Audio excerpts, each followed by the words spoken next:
แล้วเราสมมติទៀតសិន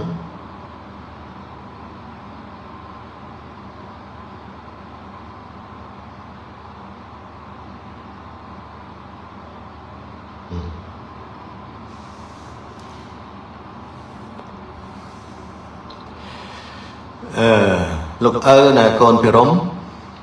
លោកឪតារបស់ខ្ញុំបកស្រាយអំពីញាតិកាទាំង7កណ្ដាលគាត់ថារាប់ពីខ្លួនឯងឡើងទៅលើ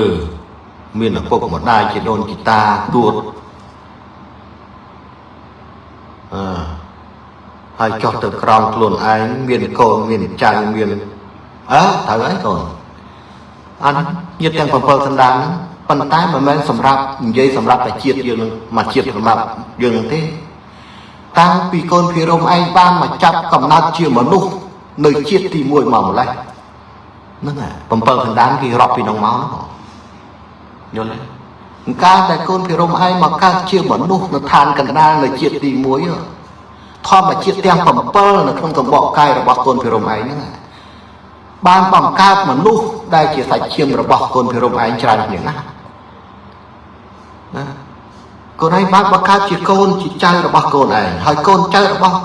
កូនភិរមឯងបង្កើតជាកូនរបស់គាត់កូនរបស់គាត់បានបង្កើតជាកូនតគ្នាជាច្រើនតទៅទៀតនេះហើយគេហៅថា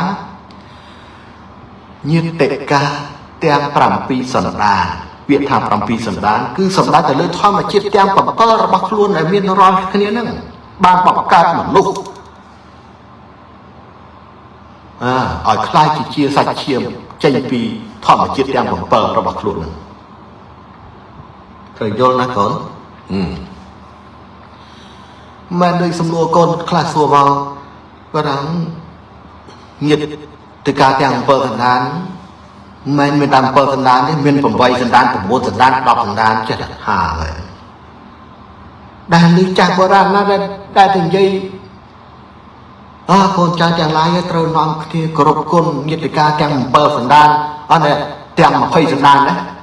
វាមានតែតាម7សន្តានហ្នឹងឯងដែលជាសច្ចធម៌ពុទ្ធសម្រាប់មនុស្សលើកយកមកប្រើជាសច្ចធម៌ប្រចាំថ្ងៃហើយដួងចិត្តក៏ដូចគ្នាដួងចិត្តមនុស្សគ្រប់រូបមានតែមួយហ្នឹងហើយវាមិនដែលមានដួងចិត្ត1 2 3រហូត20ដួងចិត្ត40 50មិនវាខុសវាមិនមែនជាសច្ចធម៌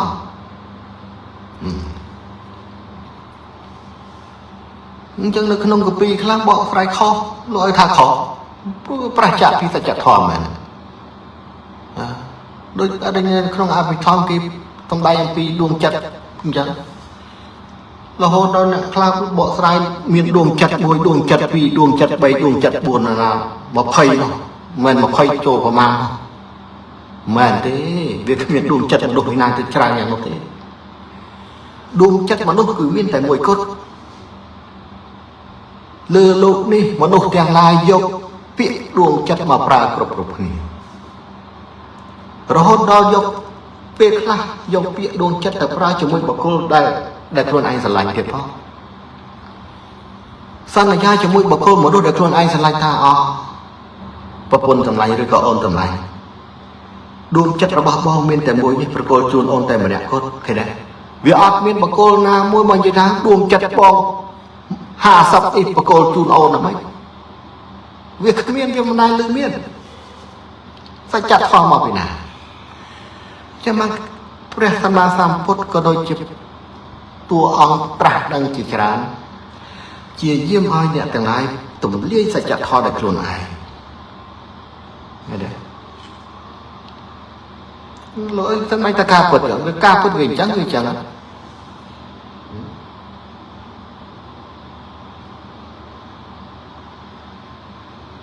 សង្ឃឹមថាមកបន្តយល់ឥឡូវចូលដល់សំណួរមួយទៀតពាក់ព័ន្ធនឹងរបៀបនៃការឧទ្ទិសប្រលឹងពីព្រោះនៅសំណួរនេះត្រូវបានសួរឡើងដោយកូនមាន account អីបន bồn lại cái đấy bồn chỉ nhà ba mà mình cho mới lịch bà đàn nữa còn đang xua mà lợi thà bắt top với những phơi ca bị chunប្រលឹងអ្នកស្លាប់ទាំងឡាយឲ្យបានស្គាល់ទិសតំបន់គឺទិសមួយទិសឧត្តរដែលជាទិសទ្វារទឹកសម្រាប់ឲ្យប្រលឹងទាំងឡាយដែលចែកឋានទៅមុនអាយុហ្នឹងបានទៅជំរះនៅកាយរបស់ខ្លួននៅទិសទ្វារទឹកហ្នឹងដើម្បីឲ្យមានឱកាសទៅចាប់បដិសន្ធិបន្តជាតិរបស់ប្រលឹងនីមួយៗឡើងវិញបាននោះតែមានការប៉ះពាល់ទៅដល់ពពួកប្រលឹងព្រាយទាំងឡាយដែរឬទេពីព្រោះប្រលឹងព្រាយទាំងឡាយគឺជាប្រលឹងមួយដែលមានភពនៅលើផែនដីនេះដែលភពព្រាយនោះឈរគង់នៅទិសអាគ្នេយ៍អញ្ចឹងពួកដែលមានភពនៅទិសអាគ្នេយ៍ក៏ដូចជាភពមួយនៅទិសនិរដីឈរកាន់ដោយក្រុងរាពណ៍នេះពពួកអស់នោះមិនងាយនឹងធ្វើដំណើរមកចាប់កំណត់ជាមនុស្សនោះទេនៅព្យាយាមដោយភាពអវិជ្ជារបស់អ្នកទាំងអស់នោះឯងគេដែរតើមានការប៉ះពាល់អីទេនៅពេលដែលយើងធ្វើទៅហើយពីព្រោះនៅក្នុងផ្ទះខ្លះវាមានប្រលឹងព្រាយនិងប្រលឹងបីសាយនៅក្នុងផ្ទះមនុស្សគ្រប់រាល់ថ្ងៃដែលមនុស្សអត់ដឹងពេលខ្លះយើងហៅប្រលឹងញាតិការបស់យើងដែលជាប្រលឹងខ្មោចដែលគាត់ស្លាប់ទៅនឹងឲ្យមកទទួលនៅអ្វីដែលយើងបានធ្វើតែប្រលឹងញាតិការបស់យើងខ្លះមិនហ៊ានមកទេដោយសារក្នុងផ្ទះរបស់ខ្លួនពោពេញទៅដោយប្រលឹងព្រាយនិងបិសាចនៅពេញហឹងកុមារពេញអរិញ្ញាអាសនៈឃើញទេតើយើងត្រូវធ្វើបែបណាដើម្បីឲ្យញាតិកាទាំង7សន្តានប្រលឹងញាតិកាទាំង7សន្តានរបស់យើងឮសំឡេងនៃការបួងសួងពីសាច់ឈាមរបស់គាត់ជាមនុស្សដែលនៅរស់នឹងហើយអាចមកដោយមិនមានការតាមប្រមាញ់ពីអំណាចនៃពពួកព្រាយនិងបិសាចបាននោះតើធ្វើយ៉ាងម៉េចចំណុចនេះហើយដែលលោកអើយចង់ចែករំលែកទៅដល់អ្នកគោរពទៅលើជំនឿទាំងឡាយដែលកំពុងតែនាំគ្នាអុជធូបបួងសួងបន់ស្រន់សែនសំណែនក្បាលជ្រូកមន់ស្ងោលេងភ្លេងពិណពាទ្យថ្វាយឯព្រះដាហ្នឹងត្រូវប្រុងប្រយ័ត្នបើអាចឈប់បានឈប់ពីព្រោះរាល់សភាវៈទាំងឡាយកាលណាមនុស្សលោកយើងបើកដៃឲ្យពួកវានឹងវាប្រកាសជាទៅហើយមកពីយើងជាមនុស្សជាអ្នកបើកដៃឲ្យបានគេចូលបានបើយើងមិនបើកដៃឲ្យគ្មានព្រលឹងទាំងឡាយណាមកចូលបានទេគួបផ្សំនឹងភាពមិនប្រុងប្រយ័ត្នរបស់យើងគ្រប់គ្នាក្នុងការគោរពលើជំនឿនេះផងវាធ្វើឲ្យយើងភ្លាំងភ្លាត់ធ្វើប្រហែសអាចឲ្យសភាវៈអត្តកម្បាំងដែលជាសភាវៈរូបនោះជ្រាបចូលបានដោយងាយឃើញទេអញ្ចឹងដើម្បីឲ្យជៀសផុតពីសភាវៈព្រាយបិសាចទាំងឡាយទៅអុកលុកនៅក្នុងមនុស្សដែលនៅរស់ហ្នឹងកុំឲ្យវាកាច់នៅអន្តរាយនៅរឿងទាំងឡាយនឹងបាននៅក្នុងផ្ទះនោះយើងត្រូវតែសម្អាតឲ្យស្អាតបានមុនពេលដែលយើងធ្វើពិធីទាំងឡាយមិនត្រូវមានហឹងមិនត្រូវមានកំប៉ុងជើងធូបមិនត្រូវមានអ្វីផ្ដេសផ្ដាសនៅក្នុងផ្ទះតទៅទៀតទេបើមិនអញ្ចឹងទេក្នុងផ្ទះនោះពោពេញទៅដោយប្រលឹងព្រាយនិងបិសាចមិនមានប្រលឹងខ្មោចដែលជាប់ជាសាច់ញាតិទាំង7សន្តានរបស់យើងឯណាទៅនៅទីនោះទេត្រូវយល់ឲ្យច្បាស់អញ្ចឹងដើម្បីកុំឲ្យសមាជិកនៅក្នុងផ្ទះដែលកំពុងគោរពនោះត្រូវមានបញ្ហាដោយសារអំណាចព្រាយឬក៏សភាវៈចិត្តសិទ្ធណាមួយដែលទៅកាច់យើងក៏ត្រូវត្រាស់របស់របរដែលធ្លាប់គោរពដែលមានព្រាយគង់នៅកន្លែងទាំងអស់ឲ្យចេញពីហ្នឹងតែយើងមិនឲ្យនៅគឺវាមិនអាចនៅបានទេអ្វីទាំងឡាយដែលវានៅបានគឺមកពីយើងជាអ្នកឲ្យនៅ យល់ចេះពីព្រោះឋានមួយនេះវាជាឋានរបស់មនុស្សមានសិទ្ធិគ្រប់យ៉ាងបើគេថាឋានកណ្ដាលជាឋានរបស់មនុស្សរស់នៅចឹងមានតែមនុស្សរស់នៅទេអ្វីដែលនៅខុសពីមនុស្សដែលឯងគ្មានសិទ្ធិទេគេទេបើថាផ្ទះយើងមួយមានសមាជិក6នាក់គឺវាមានស្ថិតតែ6នាក់ហ្នឹងឯងនៅក្នុងផ្ទះយើងហ្នឹងมันអាចមានអ្នកដទៃណាមួយទៅហួងហែងទៅនៅក្នុងផ្ទះយើងរហូតបានទេមិនក៏មិនយល់ពីសច្ចធម៌នេះមកពីយើងអ្នកឲ្យទឹកឲ្យបើកដៃឲ្យគេនេះជាសច្ចធម៌ពិតត្រូវយល់ថាឋានកណ្ដាលជាឋានរបស់មនុស្សរស់នៅឋានយមរាជគឺជាឋានសម្រាប់ទទួលព្រលឹងទាំងឡាយដែលស្លាប់ពីមនុស្សនេះទៅអញ្ចឹងមនុស្សដែលស្លាប់ពីឋានកណ្ដាលនេះទៅអ្នកឯងត្រូវទៅឋានយមរាជបើឯងមិនទៅនៅពលតែទៅនៅឋានកណ្ដាលនេះវាជាសិទ្ធិរបស់អ្នកឯង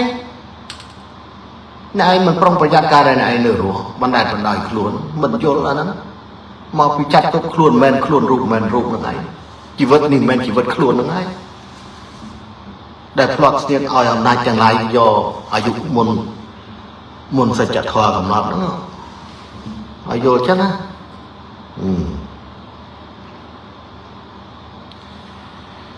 អញ្ចឹងត្រូវតែត្រាស់របស់របរនឹងចេញអស់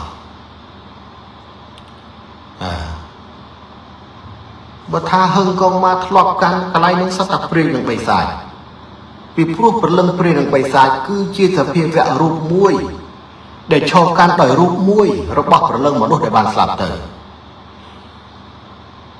ហើយព្រលឹងទាំងអស់នោះគឺជាព្រលឹងដែលស្ដាប់គ្នាមិនបានទេគ្មាននិយាយរឿងល្អមិនចូលទេមិនស្ដាប់ទទួលការអង្វរកពីមនុស្សលោកណាពាក្យផ្អែមល្ហែមស្អីប្រេះផ្ដាស់ទេព្រលឹងបិសាចនឹងខ្មោចព្រាយនេះនឹងពួកព្រាយនេះមិនមែនដូចព្រលឹងទាំង7សន្តានដែលជាទេវតារបស់ខ្លួនទេណាត្រូវយល់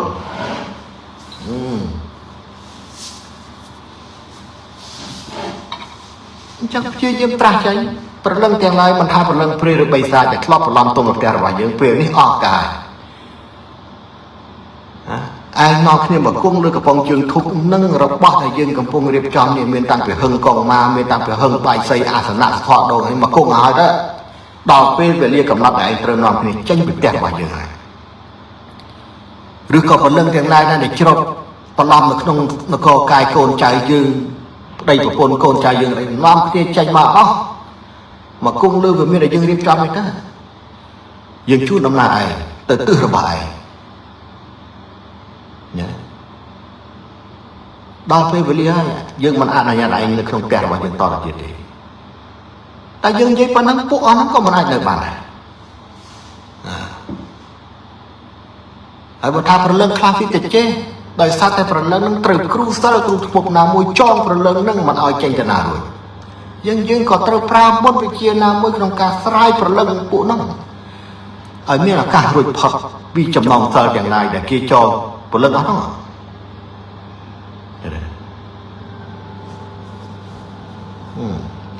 នឹងជាវិធីដែលត្រូវធ្វើគឺចឹងយើងមិនអាចទៅរើរបស់គេឆាយអ្ហ្មងអញ្ចឹងយើងត្រូវធ្វើពិធីនឹងហើយត្រូវហៅស្ដេចព្រះវេស្សវរដែលមានតួនាទីគ្រប់គ្រងព្រលឹងទាំងឡាយមិនថាព្រលឹងស្អីទេបើឯងនៅតែញ៉ៃញ៉ៃយើងឧទ្ទិសដល់ព្រលឹងហើយដល់ឫទ្ធិបារមីរបស់ព្រះទាំង3អង្គដែលឈរគ្រប់គ្រងឋានយមរាជមានព្រះអីខ្លះព្រះវេស្សវរព្រះយមបាលព្រះយមរាជពីព្រោះព្រះទាំង3អង្គពឹងផ្អែកទៅលើមនុស្សទាំងឡាយត្រូវតែគោរពវិន័យរបស់ខ្លួនទៅតាមច្បាប់ធម្មជាតិបើមានព្រលឹងណាស្លាប់មុនអាយុត្រូវតែធ្វើពិធីធ្វើកិច្ចដើម្បីឲ្យព្រះទាំង3អង្គដែលគ្រប់គ្រងឋានយមរាជបានដឹងព្រោះយើងលោកឪទេសនាចឹងហើយមនុស្សខ្លះមិនជឿមានតែការប្រមាថពិសេសគឺសាវកពុទ្ធប្រមាថតែមកថាលោកឪទេសនាតែរឿងព្រលឹងរឿងស្អីហួយធំគាត់និយាយរឿងចិត្តសឹកមិនមែនព្រលឹងទេអីអូវាចឹងទៅទៀតណាវាតិច dương chỉ nè buộc cùng tranh trà như dừng chót thắt chặt thọ bớt mà chay làm lại ai một đục tu tới ban chỗ rồi mấy ban chỉ ngon nhưng mà tôi thằng cái na chắc cái na được ngọt đấy cái na thử dậy khó cái tôi chọn ai một đục đằng một thọ chẳng lại đào lời trời mình ấy trong ban xây bị ông na thế nào gặp tới tầm mò chẳng không thằng con chẳng lại thôi bị thi đứng phương ta bằng quay để lựa prap phong con chẳng lại bọn ai thường vo của lưng pre bị sai cái sẽ đạp bàn đi miên tay của lưng không màu của lưng nhiệt cả bao giờ đi để sẽ đạp bàn luôn chẳng trời con từ trang phòng bày nó chia chùm hiền tỉ mùi cục nỉa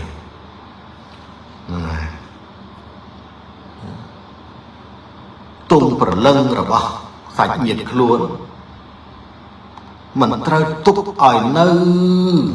nè làm túc tăng vì na vì này mà nó xài hà và bị nằm của nó đợt túc bờ lưng đồn ta thôi anh trời mà chạm còn là chia một đô làm bày bằng pin cái ta có cây cái tam vì này cho áp thòng một chuyện này một lúc mau ban nó đã lớn nó khác cho của lâm đôn ta thôi này tục cái tiên hướng ấy là dân tôi ban cây sóc bị nhiệt thì cả trong vòng bờ đá bây giờ một score ấy sao thà ăn cầm băng này bắt bằng dù rồi mà hỏi không biết là na chạy bằng đếch nhà lên lúc ấy trôi mà chạy động đếch hay còn mình prang tụm đi sai chặt thò chơi vô cục như còn van đăng thật tiệt miên tại cạpประมาณ lúc ấy chạy cho ông khá một thò là lúc ấy ngờ dương tê na prap chạy động lên chẳng pi về đây để than chẳng bẫy than dương nó chia một cô chạy cho ta nóแบบถลอกหอกtừ than เทวดา ให้มันดังปีวินัย เทวดา อีนายนี่ค่อย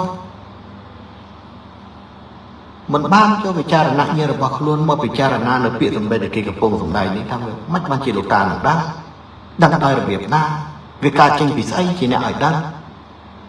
ót vô lúc ót về cha là thế đây anh phải bạn thôi với nhá nâng dây thầm mình một lúc hành dây phía sau một lúc start phía sau một lúc bàn ấy chả phải mấy người hai thằng một lúc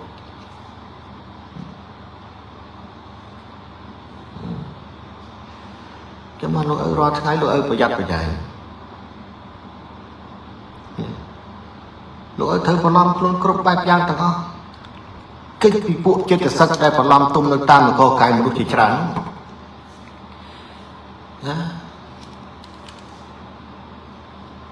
lỗi muốn thuê phải hạt thế bị buồn quay chậm ban đôi ruộng nơi tròn ấy nữa chung quanh luôn sắt là chết là sắt là cục còng không thể bỏ cài mình đâu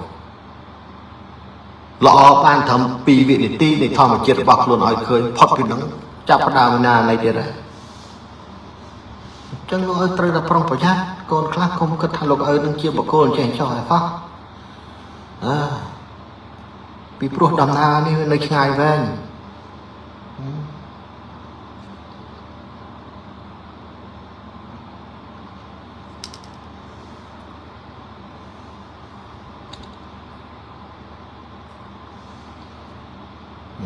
lấy vô lấy nó vô làm pi rồi việc này ca phải chun một lần hả và cuộc pria những bay sai ai mà ọc lóc được không chẳng cao cầm cua xa rồi bỏ một cô chia một lúc phải trả bằng này tự bán đời xa thì không kẹt dưới nữa có đâu phụ ấy